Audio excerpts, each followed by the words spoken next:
Assalamualaikum warahmatullahi wabarakatuh. Perkenalkan, nama saya Iman Tipradewi, NIM belakang 189 dari rombel akuntansi B19 Universitas Negeri Semarang. Kali ini saya akan menjelaskan tentang proyek 4 Sistem Informasi Manajemen, yaitu formulir survei web atau HTML siswa. Yang pertama pembahasannya yaitu proyek ini ditujukan untuk membuat formulir tapi tidak menyediakan instruksi kepada browser web untuk memproses hasil dari formulir. Informasi dari sebuah formulir biasanya dikirimkan dari sebuah formulir biasanya dikirimkan melalui atau dimasukkan ke dalam basis datanya. Tidak terlalu sulit untuk membuat respon untuk formulir, dan Anda dapat menggunakan jasa gratis yang mengirimkan jawaban formulir ke Anda. Respon-O-Matic adalah layanan terkenal yang gratis dan mudah digunakan. Pada contoh kali ini dituntut untuk membuat dokumen notepad berupa formulir survei yang akan disimpan dalam bentuk HTML sehingga dapat digunakan sebagai halaman web. Pembuatan formulir ini mewakili 5 teknik yang paling umum untuk mencatat informasi dari sebuah situs web. Contoh terlampir pada slide tahap pembuatan formulir. Teknik yang pertama adalah fill text, misalnya untuk file nama, di mana pengguna mengetikkan sebaris data. Teknik yang kedua adalah tombol radio, misal You're in School. Tombol radio digunakan ketika jawaban-jawaban yang memungkinkan saling melengkapi. Kotak cek atau Live on Campus dan Do You Own a Card serupa dengan tombol radio, tapi pengguna dapat memilih satu atau lebih pilihan. Nah, berikut merupakan penjelasan tahap pembuatan formulir. Tahap pembuatan formulir yaitu area teks memungkinkan beberapa barisan ketikan, sedangkan fill text hanya memungkinkan satu baris saja. Sebuah area teks dapat menampung sederet alamat, tapi perusahaan dapat memecah-mecah alamat menjadi beberapa bagian menggunakan fill text. Pilihan jenis field harus ditentukan oleh bagaimana perusahaan tersebut ingin menampilkan formulir tersebut dan menggunakan informasi yang dikumpulkan. Masing-masing field input memiliki paling tidak 2 karakter, sebuah nama field dan sebuah nilai. Field dapat dinamai school year, nilainya bisa jadi FR, SO, JR, atau SR.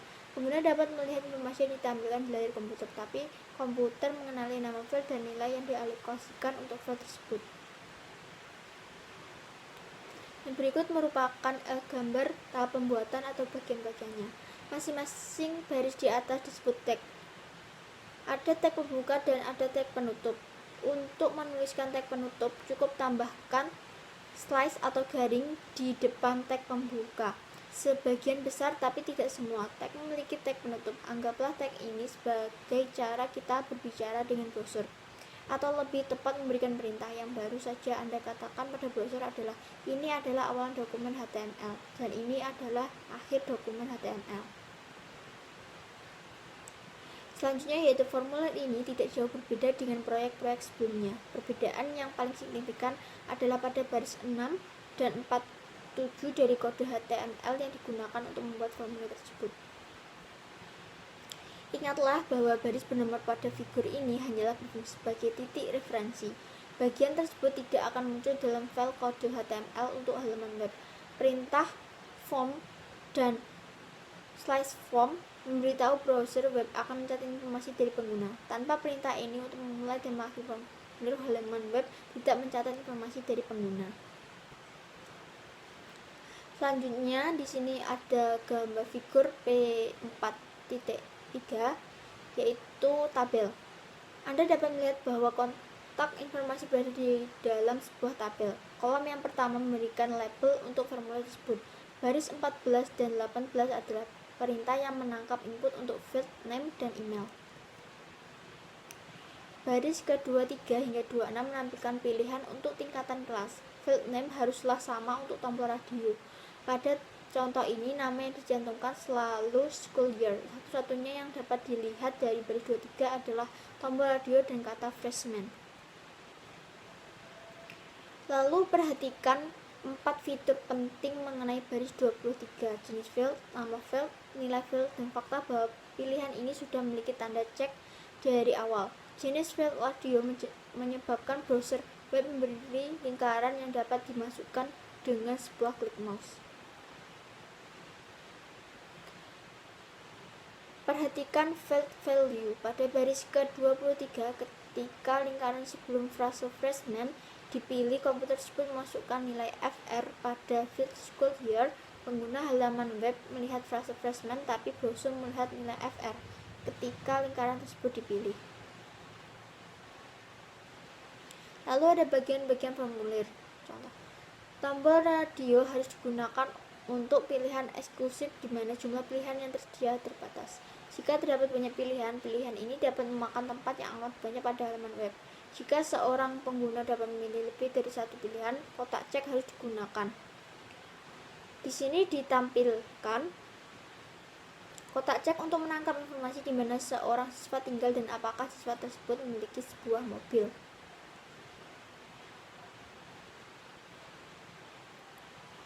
Selanjutnya yaitu menu drop down, memberikan pengguna daftar pilihan yang bersifat saling eksklusif ketika pengguna tersebut mengklik icon drop down. Perhatikan bahwa terdapat perintah awal dan akhir untuk pilihan tersebut, dan masing-masing pilihan dari daftar pilihan ini memiliki awal dan akhir yang masing-masing. Nama file pilihan ini ada pada perintah pilihan atau read, tetapi nilai yang ditunjukkan oleh file dihasilkan oleh perintah option. File ini memiliki respons bagi berikut: no responsive, excellent, average, dan poor. Pada umumnya, pilihan yang pertama pada daftar adalah nilai yang ditampilkan di halaman web. Seperti halnya perintah yang lain, apa yang dilihat pengguna pada layar komputer bisa jadi bukanlah yang direkam oleh komputer. Jika pengguna memilih no responses, maka file pelayanan ini akan berisikan nilai no responses. Nah, berikut merupakan gambar dari kode HTML untuk contohnya. Selanjutnya yaitu menyimpan contoh. Anda harus menyimpan dokumen sebagai file HTML. Jenis setelan dokumen awal di Notepad adalah dokumen teks, dan ekstensi file .txt secara otomatis akan ditambahkan ke nama file jika file tersebut disimpan dalam bentuk teks. Browser web tidak dapat menerjemahkan jenis dokumen teks. Lalu melihat halaman web. Setelah halaman web disimpan, Anda dapat memeriksanya apakah halaman tersebut bekerja dengan baik. Anda tidak harus menutup program Notepad. Program ini dapat tetap terbuka ketika Anda melihat file Anda dengan browser web, dan pilihlah perintah file diikuti subperintah open. Ketikkan nama file atau browser untuk mencarinya dan ketiklah tombol OK. Halaman web Anda akan muncul di browser. Lalu yang terakhir adalah kesimpulan. Itulah form HTML secara garis besar, dan ini Anda siap membuat form untuk website Anda. Perlu saya tekankan bahwa kalau Anda beringinan untuk membuat dokumen HTML yang baik, maka Anda harus menyediakan waktu untuk mempelajari tag-tag yang bersangkutan. Demikianlah yang dapat saya sampaikan. Semoga bermanfaat bagi kita semua. Terima kasih. Wassalamualaikum warahmatullahi wabarakatuh.